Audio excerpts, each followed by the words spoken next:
everyone. You listen to another episode of Let's Talk Sports with Tim McCain, and I am here with Logan, Hunter, Neal. How you doing today, sir? Pretty good, man. How are you? I'm doing good. Just so everybody know, Logan Hunter Neal, he is 1-1 as a professional, signed with Bellator, and he is 7-4 as an amateur. So I always ask this question, Logan.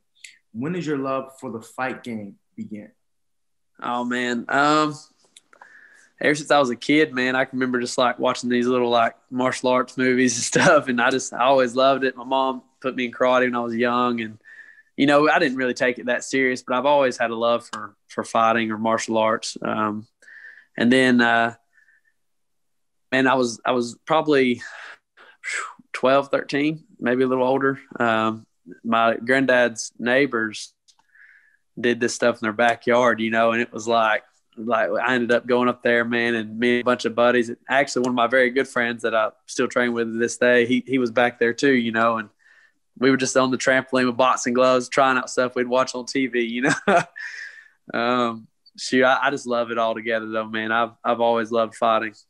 Yes, sir. Yes, sir. So were you into like different fight styles? Like were you into boxing, mixed martial arts? Like what was the thing that caught your eye at first?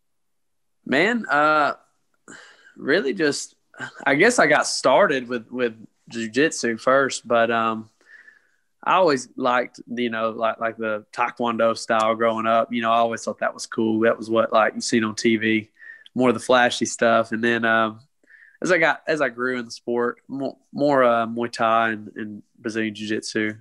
Yes, sir. Yes, sir. So who are some of the Muay Thai and Brazilian jiu-jitsu artists that you saw that you wanted to be like as a child growing up watching the fight game? And is there anyone now that kind of is like they're doing their thing on it that you're like, yo, he's almost mastered Brazilian Jiu-Jitsu. He's almost mastered Muay Thai. Yeah, man, growing up, it was Anderson Silva. You know, he was like the man, you know. He was just knocking people out, and it was so smooth, man. He never hardly got hit. Like, I always wanted to be like that guy.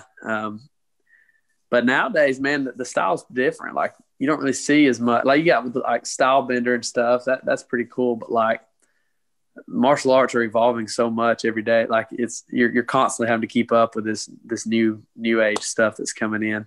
Yes, sir.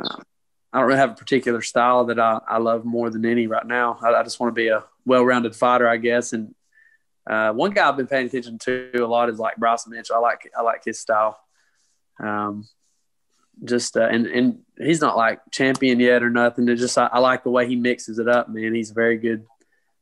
He hits the right angles on the feet and goes straight to the ground with it. It's so smooth, man. I like to watch him fight.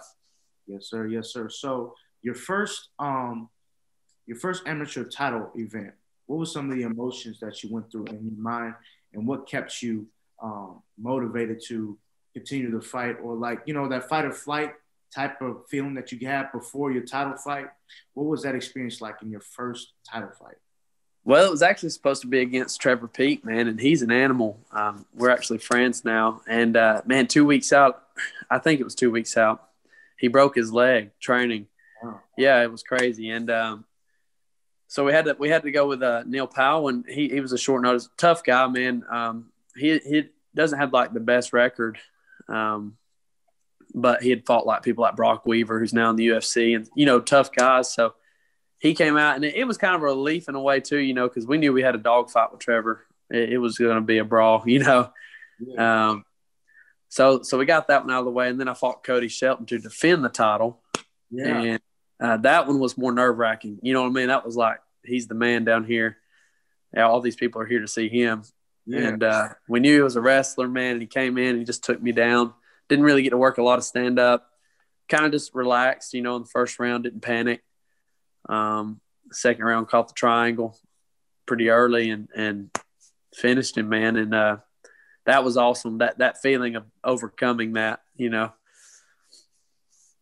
Yes, sir. Yes, sir. Yes, sir. So what was going through your mind? What was the excitement like when you signed the contract to fight under Bellator 249?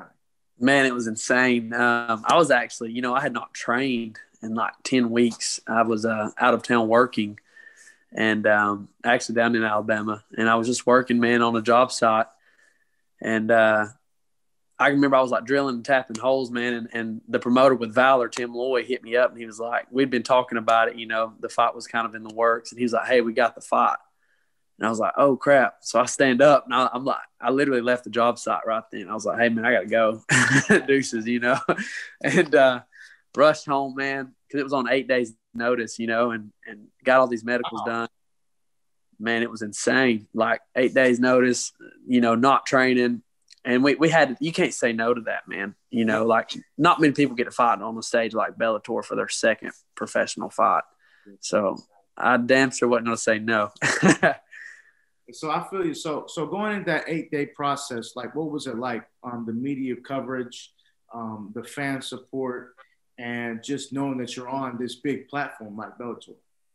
The fan support was awesome, man. Like, you know, I knew people paid attention to the fighting, but like not like that. And man, my buddy Greg Hopkins, man, he's a fighter as well, and he hit me up. He was like, man, we got to get you some sponsors going for this trip, you know. So dude, in 8 days notice, we raised like $800, you know, just to get up there and everything, which Bellator was very gracious. They paid for all the flights and stuff. But no, the 8 day process, man, was just insane. Like the first 3 or 4 days, I'm just training at night, you know, trying to get anything I can in before I leave. And, you know, then we're flying up there and we had to quarantine for 48 hours. So we're like hitting mitts in the room.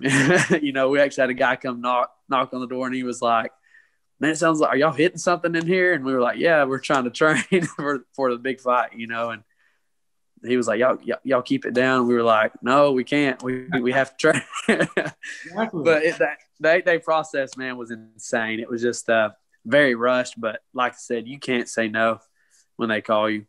Exactly. So what is that process like? So one, you also work a job with pursuing your dreams as a mixed martial arts fighter. What is that like personally, being somebody who's got to work a regular 9 to 5 as well as potentially you will become a mixed martial artist. What has that process been like for you? It's insane, man. Actually, right now I'm kind of taking I've always done like I buy, sell, and trade vehicles on the side for like extra side hustle, you know, and that's how most people know me actually. And so right now, since I've been home from the Bellator fight, I've actually just been trying to stay home and train. I've been training 2 to 3 times a day, you know, and just trying to make money doing that stuff so I can stay home for now. I don't want to be called again on 8 day notice, not ready. Yeah. What was that like? You know, a lot of fighters, they say you got to stay ready to get, you know what I'm saying, to get ready, you got to stay ready. So what are some of the things that you would do differently that you learned from your recent battle in Bellator 249? What are some of the things you do? Man, you just said it. Stay ready. This time I you know, like as a 1-0 pro at the time, you don't really see that offer coming. You know what I mean? Like you're just kind of like, yeah, you know, I'm gonna have to get some more fights in and before I can really get that kind of offer, get a couple more wins on the record. And it opened my eyes like to why you have to stay ready. Like you just never know when somebody needs that last minute fighter. And so now it's just like you said, stay ready. I'm not going to get caught again like that. Yes, sir. So so when it comes to wins and losses, how does it affect you as a fighter mentally? And what are some of the things that you do to encourage yourself when you do take those L's? Man, I just take it as a learning curve, you know, like there's really, I don't get hurt. I don't get my feelings too bad about it, you know. It happens. You know, somebody's got to lose. If there's only 2 of you in there, man, somebody's got to go. And sometimes that might be you, you know. Of course, I really want to win. I really wanted to win that, you know. I wanted to be the guy that stepped in on 8 day notice and won that fight against the undefeated. And but, you know, it didn't happen. And I could sit there and make excuses all day. Well, you know, I took it on 8 days notice and I wasn't ready. And, you know, it is very true. Right. But it is that's a very true excuse, I guess. But at the same time, I should have been ready. You know, so I don't really know, man. I don't really get butthurt. I just learn from it. Like I said, now I'm home and I'm training. I'll be ready. getting back to the drawing board. That's all it takes. Yeah. So my next question to you is like, so somebody looks at you, they see that you're pushing for your dreams. They see you're working your job, but you're also a mixed martial artist. Somebody asks you, what are your personal keys to success? What are your personal keys to success? If a child looks up to you and they say, I want to be like Logan, Hunter, Neal, what would you tell them? Man, I would just say work hard for what you want. And when people tell you, well, that's a long shot, you're very slim chances at making it in that, I would tell them to shut up, man, and just keep your head down and keep on going.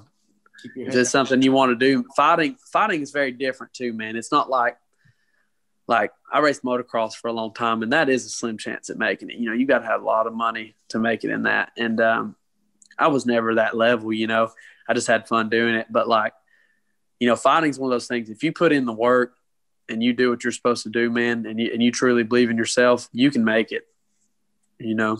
There's no excuse. Like, fighting is all you are your own machine. You take care of yourself and you'll always be ready. Yes, sir. Yes, sir. What is that statement when you say keep your head down and keep working? What does that mean to you? Like just don't pay attention to the naysayers and stuff, man. Just keep on going, One of the last questions I wanted to ask you, because I was listening to you. You talked about how like Trevor Pete was a friend now, that he had backed out because he broke his leg. So in the MMA community, there's a brotherhood, there's a sisterhood, a family that you create based on the relationships you have. In boxing, you see it too. And there's a guy like Terrence Crawford and Timothy Bradley. They were so close, they decided not to fight each other. They weren't going to, go on. Is there anybody who you feel like you would not fight?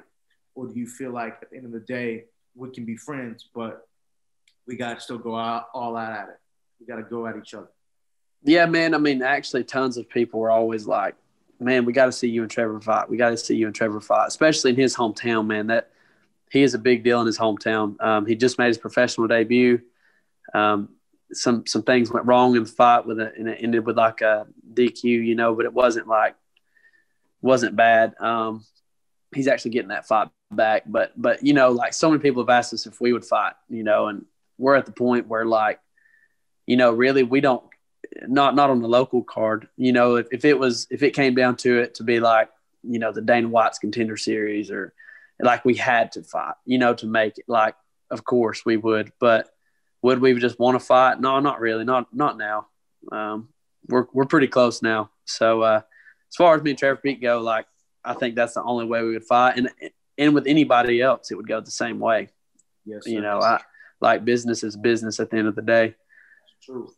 You gotta provide for your family, man. And if that's the guy standing in your way, then it is what it is.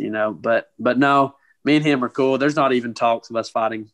Not anytime soon. It wouldn't be like that. But if we had to, I guess we would. It's pretty much what I'm saying. If we just had to, we would. Yes, sir. Yes, sir. And do you feel like that relate? Because like I know, like in some fighters, the reason why they don't do it is because they feel like they've seen other fighters like Rashad Evans and John Jones. They were friends, and then after the fight, they no longer were friends. So that might be an issue too that people might wonder about.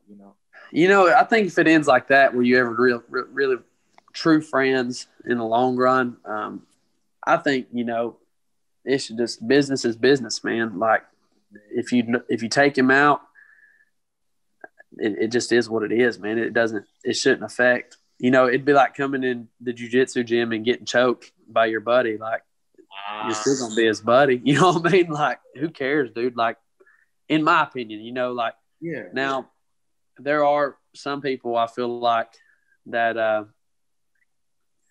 I don't know if they did you wrong in some kind of way. Like, those guys deserve it. You know what I mean? Like if you guys were friends and they went behind your back and did some stuff, that's different. Yeah, like, we're about to get it. You know what I mean? And I've got some guys. I know a guy that's like that. So with me, I would take him out at the drop of the hat if I could. You know what I mean? Like we were buddies and some stuff happened. And to this day, I'm not cool with him. Like, it's unfortunate, man. We could have been great training partners, and we were. So like with him, it's no longer about friends. And even after the fight, I wouldn't be friends. You know, like Masvidal said, if I see him at Whole Foods, man, I'd take his head off. You know what I mean? Man, that's why I love Masvidal, man. He don't care. He's just about him. You know what I'm saying? He's about him. He's about his people, and he will speak his mind, bro. So yeah, man. Yeah, man. And you know, like I truly love fighting for what it is, man. I'm not the guy that just trains when he has fights coming up. If I hadn't been on that job for 10 weeks, I was still training actually a couple times a week, but not at my gym. And, you know, but I don't know. I tell all the guys, you got to fall in love with it. You know, you can't just love it for what it is. But like, dude, if I wasn't fighting in the cage, man, I would literally just be like how Masvidal doing it in the backyard somewhere, man, for fun. Like, I just love it. Like, why not? Well, Logan, where can they find you on social media? And do you know when you want to fight next? And will it be under Bellator? Unfortunately, it won't be on Bellator. Well, for now, you know, it wasn't a multi-fight deal. I will be fighting January 9th in Knoxville. So I'm getting back in there, man. I'm not going to sit around and wait. And, you know, if I get a call between now and then, if they need another short notice fighter, I'll be ready. Yes, sir. I'm ready now. January 9th, under what promotion? Valor. You said where? Valor Fighting Challenge. Valor Fighting Challenge. And you said it's going to be in Knoxville, and it's going to be what day? January 9th. January 9th. You heard it here, January 9th. Valor. You guys got to check it out. For sure, man. And you guys can find me on Facebook, Logan Hunter Neal, Instagram, Logan_Neal 155. And that's pretty much all the social media I do have or pay attention to. Yes, sir. Thank you very much, Logan. I really appreciate your time, man. Hey, man, I appreciate you. Thank you. Yes, sir. Appreciate it.